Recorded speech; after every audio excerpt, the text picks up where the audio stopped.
Pertama, kita perlu menyadari mengapa Tuhan memberikan tubuh dan darahnya kepada kita. Jawabannya singkat, supaya kita terpelihara secara rohani sampai pada tujuan hidup kita, yaitu rumah Bapa. Kalau kita membaca kitab Keluaran, sangat indah dilukiskan suatu kisah perjalanan bangsa Israel dari perbudakan di Mesir menuju ke tanah terjanji. Dan ini sebenarnya gambaran dari perjalanan hidup kita di dalam dunia yang fana ini untuk sampai ke rumah Bapa.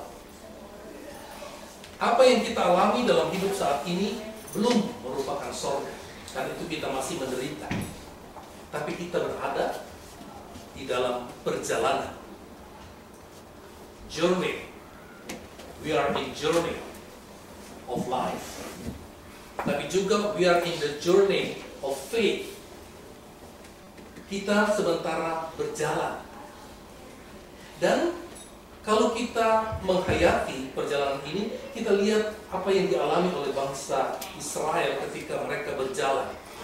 Mereka tidak berjalan melalui padang yang indah, ya, tapi mereka melalui mana? Bangsa Israel berjalan melalui apa? Padang gurun. Pasir. Dan sengaja Tuhan memilih mereka berjalan lewat padang gurun, tidak melalui tepi sungai, tetapi melalui padang gurun. Dan padang gurun adalah sesuatu yang penuh tidak ada kepastian. Hari ini kamu bisa makan, sebentar udah bisa mati karena kehausan dan kelaparan. Hari ini kamu sehat, besok bisa mati karena padang gurun adalah tempat segala macam yang tidak baik. Di balik batu ada kalajengking. Kalajengking padang gurun yang berwarna putih itu sangat berbisa. Kalajengking gua yang berwarna hitam memang lebih serem karena besar, tetapi bisanya tidak mematikan. Demikian juga di balik batu ada ular. Ada ular tedung. Ular tedung itu bisanya tidak ada yang bisa sembuhkan. Dan kita kenal di sini juga di gurun-gurun ada ular apa namanya? Rattlesnake. Rattlesnake juga sangat berbisa. Selain itu ada serigala, ada hyena, dan selain itu ada iklim yang begitu keras. Hidup kita sebenarnya seperti itu. Walaupun kita hidup kelihatannya cukup dan sebagainya, perjalanan rohani kita itu seperti melalui padang gurun. Tubuh kita sih oke, tapi rohani kita sungguh-sungguh berjalan lewat padang gurun. Kita terancam kekeringan. Kita terancam oleh rupa-rupa hal yang membuat jiwa kita lelah. Baru cari duit aja sudah lelah. Baru ngurus bayar bil sudah lelah. Baru deal dengan kesehatan kita lelah. Deal dengan orang yang berbeda pendapat kita lelah. Menghadapi orang yang tidak baik kita lelah. Menghadapi dosa-dosa kita pun kita lelah. Maka kita membutuhkan sesuatu yang bisa memelihara kita sampai ke tujuan hidup kita. Dan Yesus hadir bagi kita, diberikan oleh Bapa. Bapa mengatakan, karena begitu besar kasih Bapa kepada kamu yang harus berjalan dalam dunia ini, maka dikaruniakan kepada kita anaknya yang tunggal, supaya setiap orang yang percaya kepadanya, ingat, setiap orang yang percaya kepadanya tidak binasa, melainkan memperoleh hidup yang kekal. Ini semua kekal. Dimulai dengan percaya. Dan ketika kita percaya kepada Yesus, kita mulai mendengar Dia.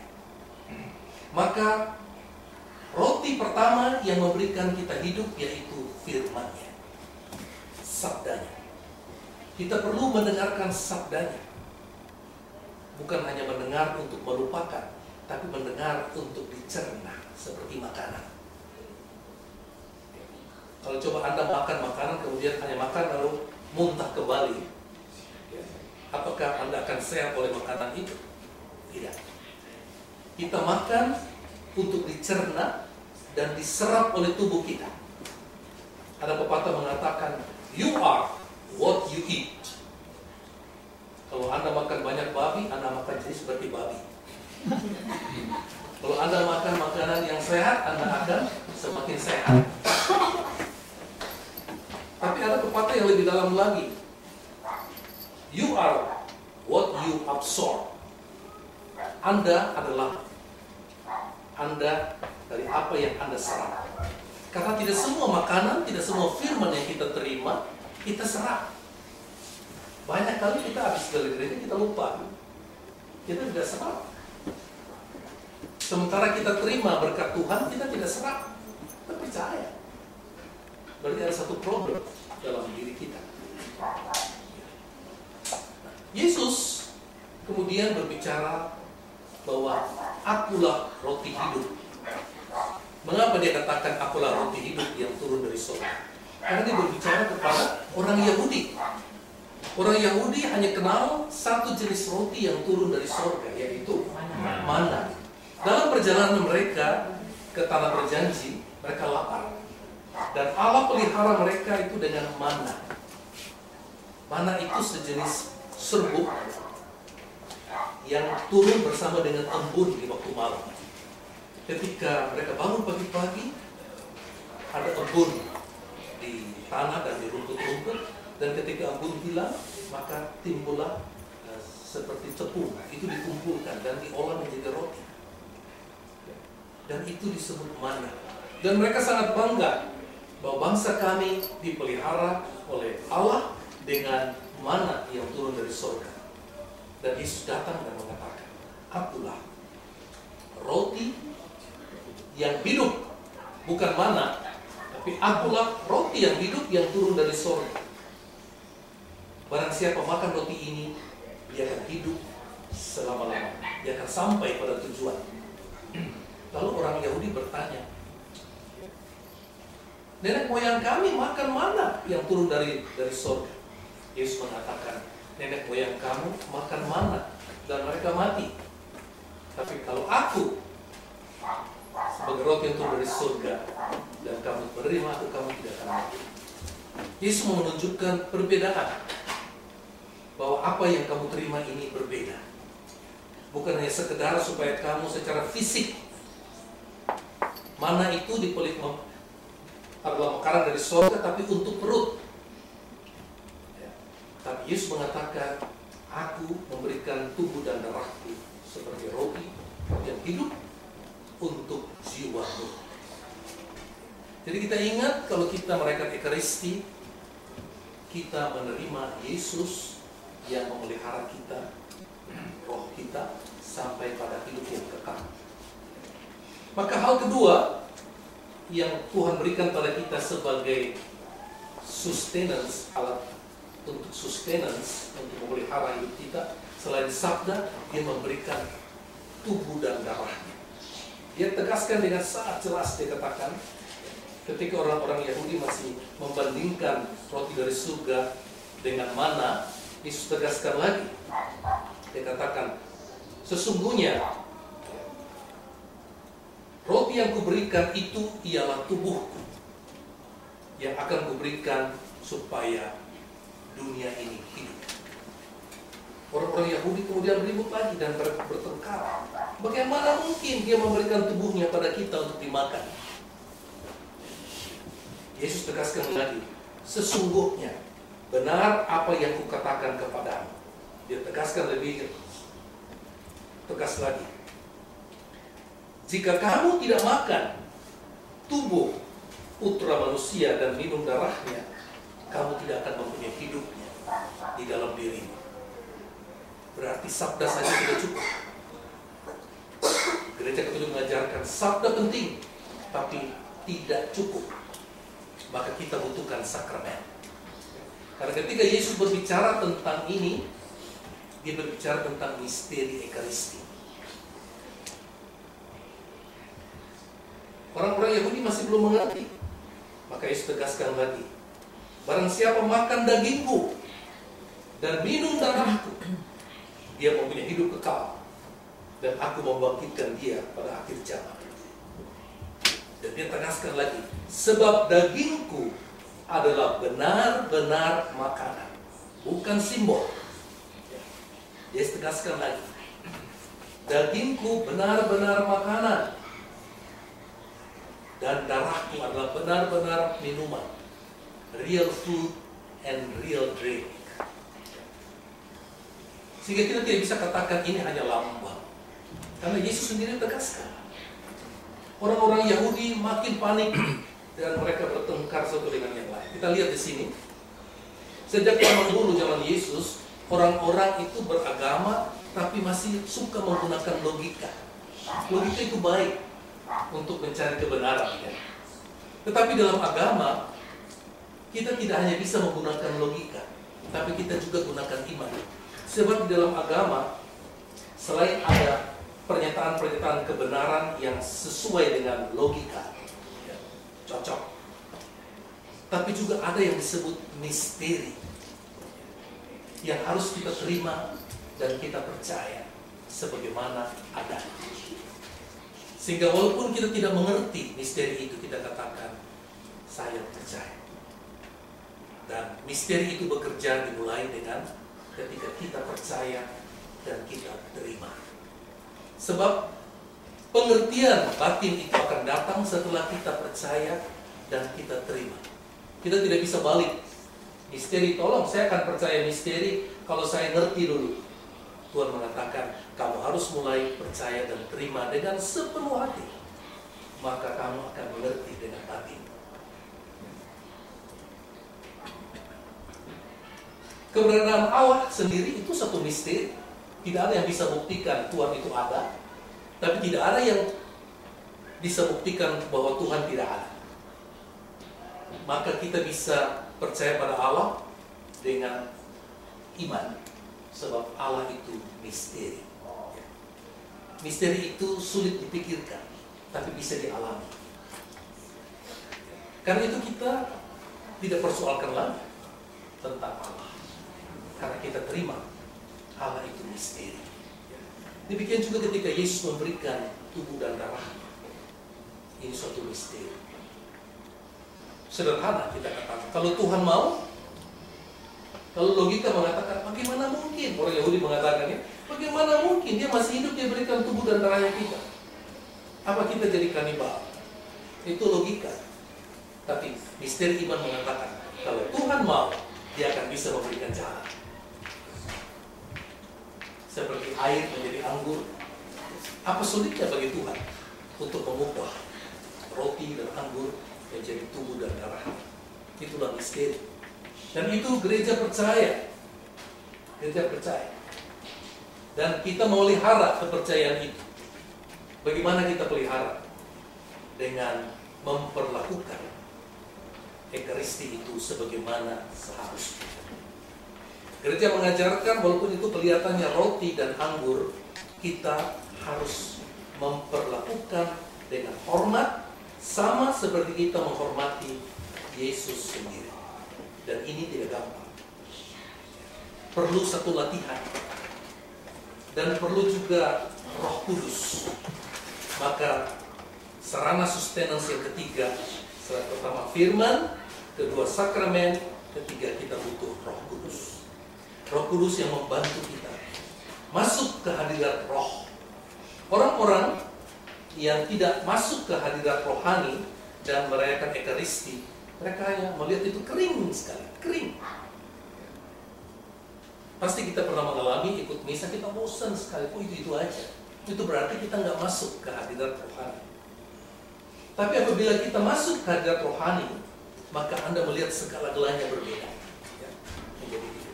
Karena itu persiapan rohani sangat penting. Saya selalu ingatkan kembali, usahakan kita jangan terlambat kita misa. Bukan supaya bikin senang pastor, bukan. Supaya kita mempunyai waktu mempersiapkan diri. Apa artinya mempersiapkan diri? Mempersiapkan diri berarti kita masuk ke hadirat Tuhan. Ada duduk atau berlutut dan mulai berdoa. Ketika kita berdoa, kita mulai masuk ke hadirat Roh dan tinggal di sana. Berdoa pada Tuhan, Tuhan, saya masuk ke hadirat dan nikmati dengan tenang. Maka makna dalam Ekaristi menjadi berbeda. Ketika imam masuk, Anda tidak melihat itu Pastor Adri lagi jalan. Mata Anda melihat itu Pastor Adri, tapi hadirat rohani Anda mengimani Yesus hadir bersama kita. Demikian juga ketika hosti itu diangkat, mata kita melihat itu roti, tapi hati kita mengatakan, Yesus, Engkau hadir. Demikian juga ketika anggur itu diangkat, mata kita melihat itu anggur, tetapi hati kita mengatakan, inilah darahmu yang dicurahkan untuk pengampunan dosa. Dan ini hanya bisa dimiliki oleh orang yang percaya. Percaya pada misteri Allah. Berbahagialah kita apabila kita dapat percaya dan memelihara kepercayaan itu. Kemudian bagaimana kita menghayati hubungan antara Ekaristi itu dengan hidup kita sehari-hari? Hal pertama yang bisa kita hayati langsung, Anda lihat keliling ke gereja. Kemudian Anda ingat di gereja-gereja lain di seluruh dunia merayakan hal yang sama. Mereka mengambil satu roti dan imam pecahkan roti itu. Dan kita makan dari roti yang satu dan sama yang dipecahkan itu. Berarti kita dipersatukan di dalam satu keluarga Allah. Maka kita perlu belajar melihat orang lain sebagai saudara dan saudari kita. Sekali lagi ini tidak mudah, tetapi kita harus mulai belajar dan memperlakukan mereka sebagai saudara dan saudari kita. Mulai, walaupun belum langsung jadi. Maka pertemuan-pertemuan komunitas fellowship semacam ini sangat penting. Tanpa kita sadar, tapi itu mulai terbentuk. Dan saya minta supaya kita angkat itu ke tingkat kesadaran bahwa kita adalah sungguh-sungguh saudara. Perasaan kita mungkin masih menolak kadang-kadang, saudara kok seperti itu sih. Tetapi bukan kita yang memilih, Tuhan yang mempersatukan. Dan hidup ini menjadi sangat berarti apabila kita menghayati itu. Hal kedua, you are what you eat. Ketika kita menerima tubuh dan darah Yesus dalam diri kita, maka kita harus menjadi seperti Yesus. Belum 100%, tapi mulai dengan 5%. 10%. Juga mulai dalam bidang-bidang dalam banyak. Mulai dengan cara bicara kita, cara berpikir kita. Mulai kita pikir seperti Yesus. Memperlakukan masalah kita seperti Yesus. Menghadapi sesama kita seperti Yesus. Belum sempurna, tetapi unsur-unsur itu sudah ada. Saya berbahagia karena saya bangga pada komunitas kita. Karena kita, saya sharing di rumah, ada Romo Korea, MSC juga. Dia pulang dari komunitasnya, bukan mukanya cerah, mukanya murung sekali. Dia cerita bebannya menghadapi umatnya susah. Dia bilang, mereka tidak mau dengarkan saya. Mereka tidak mau dengarkan, untuk apa saya jadi imam?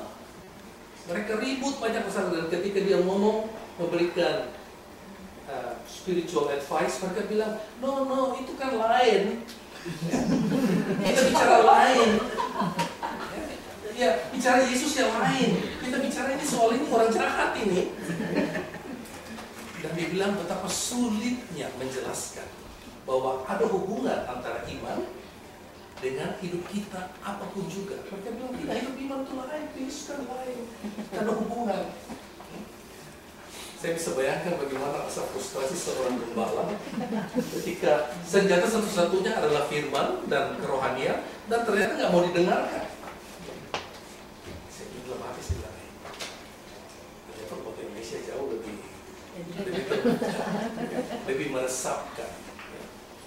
Dan ya, sudah perjuangan tiap-tiap orang berbeda ya. Tapi saya mau melihat bahwa betapa pentingnya kita mempunyai dimensi rohani dalam hidup kita. Tanpa hidup rohani, kita susah. Kita susah. Banyak orang lari ke drugs, lari ke alkohol, karena ketika mereka menghadapi ketidakadaan damai, mereka lari ke sana. Tapi kita ada sarana. Satu Paulus dalam surat kepada umat di Filipi mengatakan, nyatakanlah semua persoalan kepada Tuhan. Kalau kamu punya beban, nyatakan. Sampaikan itu di dalam unek-unek, tapi juga dalam permohonan, disertai dengan ucapan syukur. Maka Allah, sumber damai sejahtera itu akan memenuhi hati. Semoga ketika besok kita hadir dalam misa Corpus Christi, kita bisa juga mendapat pesan-pesan tersendiri. Saya percaya tiap homily menyampaikan sesuatu. Perhatikan, kita bertiga sarana untuk berjalan dalam hidup ini, yaitu apa? Firman, sakramen, dan roh kudus. Kita selalu bergantung pada hal itu. Dalam nama Bapa dan Putra dan Roh Kudus. Amin.